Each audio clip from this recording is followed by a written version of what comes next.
Oke, shalom saudara sekalian. Sebelum kita mulai, mari kita berdoa. Kami mengucap syukur Tuhan atas kebaikan-Mu dalam hidup kami, sehingga kami bisa ada di tempat ini untuk mendengarkan kebenaran firman-Mu ya Tuhan. Ya Tuhan, berkati lidah bibir hamba-Mu, supaya apa yang hamba-Mu sampaikan bisa sesuai dengan kehendak-Mu dan menjadi remah dalam kehidupan jemaat-Mu ya Tuhan. Di dalam nama Tuhan Yesus, kami berdoa dan mengucap syukur, haleluya, amin. Mari kita buka Alkitab kita di Matius 14 ayat 22 sampai 33. Saya akan membacakannya. Yesus berjalan di atas air. Sesudah itu, Yesus segera memerintahkan murid-muridnya naik ke perahu dan mendaluinya ke seberang. Sementara itu, ia menyuruh orang banyak pulang. Dan setelah orang banyak itu disuruhnya pulang, Yesus naik ke atas bukit untuk berdoa seorang diri. Ketika hari sudah malam, ia sendirian di situ. Perahu murid-muridnya sudah beberapa mil jauhnya dari pantai dan diombang-ambingkan gelombang karena angin sakal. Kira-kira jam 3 malam datanglah Yesus kepada mereka berjalan di atas air. Ketika murid-muridnya melihat dia berjalan di atas air, mereka terkejut dan berseru, "Itu hantu!" Lalu berteriak-teriak karena takut. Tetapi segera Yesus berkata kepada mereka, "Tenanglah, aku ini, jangan takut." Lalu Petrus berseru dan jawab dia, "Tuhan, apabila Engkau itu, suruhlah aku datang kepadamu, berjalan di atas air." Kata Yesus, "Datanglah." Maka Petrus turun dari perahu dan berjalan di atas air mendapatkan Yesus. Tetapi ketika dirasanya tiupan angin, takutlah ia dan mulai tenggelam lalu berteriak, "Tuhan, tolong aku." Segera Yesus mengulurkan tangannya, memegang dia dan berkata, "Hai orang yang kurang percaya, mengapa engkau bimbang?" Lalu mereka naik ke perahu dan angin pun redalah. Dan orang-orang yang ada di perahu menyembah dia, katanya, "Sesungguhnya engkau anak Allah." Baik, di sini saya akan membawakan khotbah yang berjudul Believe in Him, percaya kepadanya. Nah, kita sudah membaca kisah tentang Tuhan Yesus yang berjalan di atas air. Peristiwa ini terjadi setelah Tuhan Yesus memberi makan 5.000 orang dengan 5 roti dan 2 ikan. Nah, waktu itu, setelah peristiwa memberi makan 5.000 orang itu selesai, Tuhan Yesus menyuruh murid-muridnya untuk duluan menyeberang karena mereka ingin menyeberangi Danau Galilea. Baik, Tuhan Yesus menyuruh murid-muridnya terlebih dahulu, sementara dia berdoa.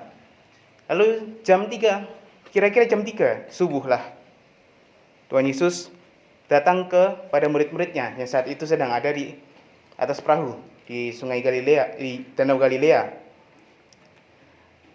Jam 3 itu kira-kira angin sudah mulai. Kalau saudara belajar tentang arah angin, jam 3 itu kira-kira angin sudah mulai kembali dari laut ke daratan. Meskipun ini konteksnya danau, tapi tetap saja anginnya datang dari danau ke daratan. Nah, di saat itu terjadi angin sakal. Angin sakal itu bisa dibilang seperti angin yang besar gitu, tapi di lautan. Dan di konteks ini di danau. Dan tentu saja keadaan di sana sudah cukup chaos untuk para murid-murid karena mereka diombang-ambingkan oleh angin di atas perahu. Dan saat mereka mungkin masih agak panik karena angin itu, datanglah Tuhan Yesus. Saya tidak tahu apakah pakaian Tuhan Yesus saat itu, tapi dari banyak gambaran film ataupun buku-buku bergambar, selalu digambarkan Tuhan Yesus menggunakan pakaian putih. Dan murid-murid ketakutan. Jika itu terjadi secara nyata, mungkin kita, saudara saya, termasuk orang yang ketakutan. Bagaimana tidak? Kita ada di atas sebuah danau, diombang-ambingkan angin, dan kita melihat ada sosok putih dari ujung jalan ke arah kita. Siapa yang nggak takut gitu? Kalau misalnya salah satu dari kita jaga malam atau ronda, lalu kita melihat orang berpakaian putih tiba-tiba muncul di depan kita, siapa yang nggak takut? Setelah didekati, oh ternyata Palas Roha. Dan itu mungkin kejadiannya sama seperti yang dialami oleh murid-murid. Setelah Tuhan Yesus datang, memastikan bahwa dia ada, ini aku loh, ini aku, tenang, ini aku. Dan murid-murid itu mungkin masih ada keraguan di dalam dirinya. Karena itulah Petrus yang mungkin merasa paling berani, atau emang dia ingin memastikan bahwa sosok di depannya itu benar-benar Yesus, berkata kepada sosok itu, "Tuhan, kalau itu memang kau, biarkan aku jalan di atas air untuk menampiri engkau." Dan Tuhan Yesus bilang, "Datanglah, come here." Dan Petrus pun berjalan. Dia jalan di atas air. Mungkin langkah pertama, kok bisa? Ternyata saya bisa jalan di atas air. Langkah kedua, langkah ketiga, tiba-tiba angin mulai dirasanya. Petrus mulai merasakan angin. Petrus ini adalah seorang nelayan. Harusnya dia mengerti tentang bahwa angin-anginan semacam itu bisa saja menenggelamkan sebuah kapal. Apalagi dia yang cuman berjalan. Dan karena itulah timbul rasa takut. Ketakutan Petrus untuk tenggelam. Petrus adalah seorang nelayan, sudah saya katakan sebelumnya. Dan seorang nelayan harusnya dia bisa berenang. Dan itu terbukti karena di kitab Yohanes, setelah Tuhan Yesus bangkit, Tuhan Yesus sempat menemui mereka kembali. Dan saat itu kan saat Petrus mengenali Yesus di pinggir danau, dia langsung lompat dan berenang untuk menemui Yesus. Dari sini aja kita sudah melihat Petrus itu bisa berenang, tapi kenapa dia ketakutan? Wajar, karena Petrus bukan karena Petrus tidak bisa berenang, tapi karena rasa takutnya akan tenggelam. Karena siapa yang bisa berjalan di atas air gitu? Dia saja juga baru bisa karena waktu itu. Jika saudara pergi ke sungai terdekat dan mencoba jalan di atas air, pasti tenggelam juga. Apalagi Petrus ini di atas sebuah danau yang kedalamannya pasti cukup dalam. Dan dia ada perasaan takut. Ditambah juga gelombang besar gitu. Orang kalau berenang di lautan yang di tempat yang bergelombang itu kan ada semacam harus butuh kekuatan ekstra gitu untuk bisa berenang. Saya yakin Petrus pun tenggelamnya juga tidak perlahan-lahan. Karena Petrus ini ada di atas air, bukan di atas lumpur. Tidak mungkin Petrus tenggelamnya pelan-pelan seperti ini. Pasti akan langsung tercebur ke dalam danau. Dan saat Petrus mungkin sudah setengah badannya sudah tercebur, dia berteriak pada Tuhan Yesus, "Tuhan, tolong aku." Dan Tuhan Yesus menolong.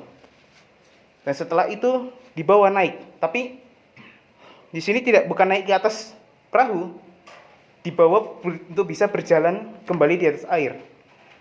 Dan setelah itu ada teguran dari Tuhan Yesus, "Hai orang yang kurang percaya, mengapa engkau bimbang?" Dan setelah itu mereka baru kembali ke atas perahu. Dari interaksi antara Tuhan Yesus dengan Petrus ini, saya melihat sesuatu yang menarik bagi saya. Interaksi antara Petrus dengan Tuhan Yesus menggambarkan interaksi dari seseorang yang bertanya kepada Tuhan bagaimana menjalani hidupnya di tengah sebuah permasalahan, untuk memastikan apakah pilihan dia itu benar atau tidak. Mari kita bedah satu persatu di kisah ini. Ketika menjalani hidup, sudah pasti saudara dan saya mengalami yang namanya masalah. Sudah jelas. Saat contohnya ingin datang ke gereja tapi sepatu tiba-tiba hilang, itu sudah jadi masalah. Nah, tapi di dalam kehidupan kita ada masalah-masalah yang mungkin berpengaruh untuk kedepannya. Mungkin saudara yang mungkin akan segera lulus kuliah mau bertanya-tanya, apakah saya harus pelayanan kah, jadi hamba Tuhan kah, atau ambil pekerjaan sekuler? Itu adalah pertanyaan-pertanyaan atau pilihan yang harus dipilih untuk bisa menentukan masa depan. Kedepannya kita harus melakukan apa. Nah, jika kita melihat pada kasus Petrus, ketakutan Petrus atau keraguan Petrus bahwa sosok di depannya adalah Yesus, itu adalah masalah dia. Jadi saat Tuhan Yesus datang dan dikira hantu oleh murid-muridnya, bukan Yesus yang jadi masalahnya, tapi ketakutan para murid bahwa sosok itu adalah hantu yang menjadi sumber permasalahan mereka. Nah, karena itulah Petrus pun akhirnya memastikan. Nah, bagusnya Petrus, dia memastikan dengan melibatkan Tuhan. Inilah yang menjadi poin pertama dalam khotbah saya. Poin pertama, ketika menjalani kehidupan, libatkan Tuhan dalam hidup saudara. Petrus, dia dalam memastikannya, dia bertanya langsung ke Tuhan. Tuhan, jika itu memang Engkau, suruhlah aku berjalan di atas air. Itu adalah bentuk memastikan, tapi dia juga melibatkan Tuhan. Jadi bukan, Guru, aku akan memastikan Engkau. Dia lompat lalu berenang untuk memastikan apakah itu benar-benar Yesus. Tidak, tapi dia melibatkan Tuhan. Melibatkan Tuhan di dalam pilihan hidupnya. Pilihan dia. Ada seorang yang pernah berkata pada saya, hidup itu pilihan. Bahkan ketika kamu tidak memilih apapun, itu adalah pilihanmu. Nah, Petrus itu memilih untuk memastikan, dia memilih. Poinnya di sini, dia memilih, menetapkan pilihannya, dan dia melibatkan Tuhan dalam pilihan dia. Dalam kehidupan, mungkin saudara bertanya-tanya, apakah pekerjaan apa yang harus saya ambil, atau misalnya jika saudara bersekolah, kuliah mana yang harus saya ambil. Libatkan Tuhan dalam semua pilihan opsi-opsi kehidupan itu. Meskipun ya, kita jujur saja, tidak semua orang mendapatkan keberuntungan untuk dapat jawaban langsung dari Tuhan, untuk dapat suara langsung dari Tuhan. Berbeda dengan Petrus. Saat Petrus bertanya pada Tuhan, atau bisa dibilang meminta. Tuhan Yesus menjadikan jawaban, datanglah, come here. Tapi dalam kehidupan, tidak semua yang kita tanyakan kepada Tuhan itu langsung dijawab dengan suara gitu. Mungkin saat saudara sedang berdoa, Tuhan, apakah aku harus ambil sekolah Alkitab atau tidak? Lalu tiba-tiba dari belakang ada suara, ambil saja. Pasti kita bingung, ini mama saya atau Tuhan Yesus ini? Hal semacam itulah yang kadang juga membuat kita ragu. Apakah itu tadi beneran suara Tuhan atau emang suara mama saya itu tadi? Tidak semua juga mendapatkan semacam keberuntungan. Jadi kalau saudara bertanya kepada Tuhan dan langsung dijawab, dan jika itu memang benar-benar dari Tuhan, saudara orang yang beruntung menurut saya. Nah, setelah saudara melibatkan Tuhan di dalam hidup saudara, poin yang kedua adalah percaya penuh pada Tuhan. Di ayat ke-30, ketika Petrus berjalan di atas air, dia merasakan angin. Wajar, dia di atas danau dengan di jam 3 lah, di waktu-waktu angin itu sedang bergerak kembali ke daratan. Dan dia ketakutan, dia takut tenggelam. Dan setelah itu, dan itu terjadi, dia tenggelam. Meskipun dia tidak sampai tenggelam masuk ke dalam airnya secara penuh, tapi tetap saja dia setengah badannya sudah tenggelam itu. Sehingga Yesus baru menyelamatkan dia, baru menolong dia. Nah, permasalahan dari Petrus adalah dia tidak percaya penuh. Makanya tadi di teguran Yesus dia berkata, hai orang yang kurang percaya. Petrus itu bukannya tidak percaya Tuhan Yesus akan menolong dia, tapi Petrus itu kurang percaya apakah dia benar-benar bisa berjalan di atas air. Saudara ingat, Tuhan Yesus sudah memberikan approval atau persetujuan atas apa yang bisa dibilang proposal Petrus lah. Petrus sudah meminta pada Tuhan Yesus, Guru, biarkan aku berjalan di atas air. Dan Yesus berkata, datanglah. Itu ada sebuah persetujuan dari Tuhan. Tuhan bilang, oke, sini, datang. Berarti dan saat Tuhan mengatakan, datanglah, Petrus benar-benar bisa berjalan di atas air. Itu adalah bentuk penyertaan Tuhan. Kita kembali lagi, mana ada manusia yang bisa berjalan di atas air? Bahkan kalau mau melihat kasus Musa, Yosua, Elia dan Elisa, mereka tidak berjalan di atas air, tidak berjalan di atas laut. Mereka membelah lautan. Mungkin ini kasus pertama sepanjang sejarah ada orang bisa berjalan di atas air. Itu mungkin Petrus dan Tuhan Yesus. Dan pastinya Petrus ya ada perasaan dak-dikduk ketakutan. Apakah dia benar-benar bisa? Kembali lagi, Danau Galilea itu dalam. Saya tidak tahu dalamnya seberapa. Pasti cukup dalam kalau misalnya Anda tenggelam, kesulitan untuk dicari. Dan itulah yang menjadi ketakutan Petrus. Petrus itu tidak percaya bahwa dirinya benar-benar bisa berjalan di atas air. Petrus itu merasakan angin-angin. Angin di sini adalah gambaran dari permasalahan saat kita menjalani kehidupan. Hal-hal yang tidak mengenakan yang dari opsi yang kita pilih. Memang saat tadi kita memberikan putusan dan Tuhan tidak langsung menjawab, biasanya kita cenderung untuk melakukan apa yang kita inginkan, opsi yang kita pilih. Contoh tadi, misalnya saya ingin berdoa, ingin sekolah Alkitab. Saat masuk ke dalam sekolah Alkitab, pasti ada perasaan-perasaan tidak mengenakan yang kita alami. Mungkin ekspektasi kita yang terlalu tinggi pada sekolah Alkitab yang ternyata berbeda dengan realitanya. Itu salah satu angin sakal yang kita rasakan. Permasalahan Petrus hanya mungkin permasalahan Petrus kalau kita lihat, alah itu kan cuman angin, main anginnya pelan-pelan gitu aja. Tapi enggak, kalau kita ada di posisi Petrus, pasti ketakutan juga. Angin itu pastinya kencang, karena dulu saat saya masih di Pemalang, saya pernah ke pantai Widuri. Dan saat itu sudah jam 6.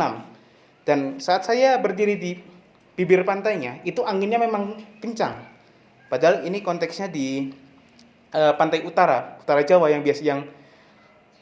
gelombang dan anginnya tidak seganas yang di bagian selatan. Dan saya yakin itulah yang Petrus rasakan, angin yang kencang, angin yang keras, yang bisa saja membuat dia tenggelam atau bahkan ikut terbang dengan angin itu. Itulah yang membuat dia takut dan kurang percaya. Makanya Yesus mengatakan kurang percaya bukan tidak percaya. Petrus percaya akan kemampuan yang berjalan di atas airnya itu. Tapi dia tidak percaya sepenuhnya. Inilah yang jadi permasalahan. Saat saudara sudah melibatkan Tuhan dalam hidup saudara, saudara percaya penuh pada Tuhan. Saudara percaya bahwa Tuhan akan menyertai saudara. Tuhan akan menyertai, melindungi dan menjaga saudara. Itulah yang tidak Petrus lakukan. Dia hanya percaya Tuhan mengizinkan dia berjalan di atas air, tapi dia tidak percaya sepenuhnya pada Tuhan. Tapi puji Tuhannya, meskipun Petrus bisa dibilang tidak sepenuhnya percaya pada Tuhan, saat dia tenggelam, dia minta tolong pada Tuhan. Dia berseru, "Tuhan, tolonglah aku." Dan Tuhan Yesus menolong dia. Saat saudara mungkin ragu dan saudara tenggelam dalam permasalahan saudara, Tuhan Yesus akan datang menolong saudara. Selama saudara masih tetap percaya atau setidaknya berusaha percaya penuh lah kepada Tuhan, maka Tuhan akan datang menolong saudara. Pertolongan Tuhan itu tidak pernah terlambat. Persepsi kita lah yang membuat itu akan terlambat. Kita kembali kepada Petrus. Petrus itu sudah setengah tenggelam, setengah bagian tubuhnya pasti sudah basah karena tenggelam tadi. Tapi Tuhan tetap berhasil menyelamatkan dia. Dan itulah tepat waktunya Tuhan. Mungkin saudara berpikir, kenapa Tuhan tidak segera datang menolong saya? Kenapa? Saya sudah tenggelam nih. Ya karena memang belum waktunya. Pertolongan Tuhan itu tidak pernah terlambat. Tidak pernah terlambat dan juga tidak pernah terlalu cepat. Itulah yang terkadang suka saudara dan saya inginkan. Kita ingin cepat-cepat Tuhan menolong kita.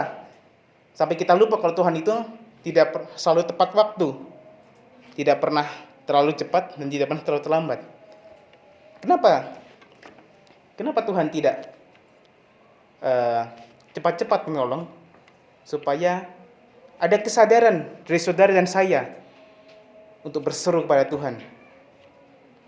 Kesadaran bahwa kita tidak meninggalkan Tuhan. Kesadaran bahwa kita masih ingat Tuhan.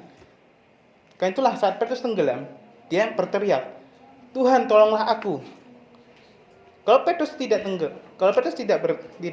berteriak, saya percaya Tuhan Yesus pasti masih menolong. Tapi bukti dari rasa percaya Petrus pasti dipertanyakan oleh kita. Atau mungkin Tuhan juga mempertanyakan apakah Petrus benar-benar percaya kepadanya. Jika Petrus tidak berteriak, tidak berseru pada Tuhan. Keterlambatan, dalam tanda kutip keterlambatan yang kita rasakan itu adalah jeda waktu yang diberikan Tuhan, tenggat waktu supaya kita berseru pada Tuhan. Supaya dalam setiap permasalahan kita melibatkan Tuhan, kita ingat pada Tuhan. Jangan hanya fokus pada masalah kita sehingga kita lupa ada Tuhan Maha Baik yang mau menolong kita. Jadilah saudara-saudara, ketika saudara menjalani kehidupan, percaya padanya, percaya penuh, libatkan Tuhan dalam kehidupan saudara, dan setelah saudara melibatkan Tuhan, percaya kepadanya, percaya penuh kepadanya. Demikian firman Tuhan, mari kita berdoa. Kami mengucap syukur Tuhan atas taburan firman Tuhan yang telah Engkau sampaikan. Biarlah kami menjadi jemaat-jemaat yang melibatkan Engkau dalam segenap kehidupan kami, dan menjadi jemaat-jemaat yang percaya kepada kami. Terima kasih, dalam nama Tuhan Yesus kami berdoa dan mengucap syukur, haleluya, amin.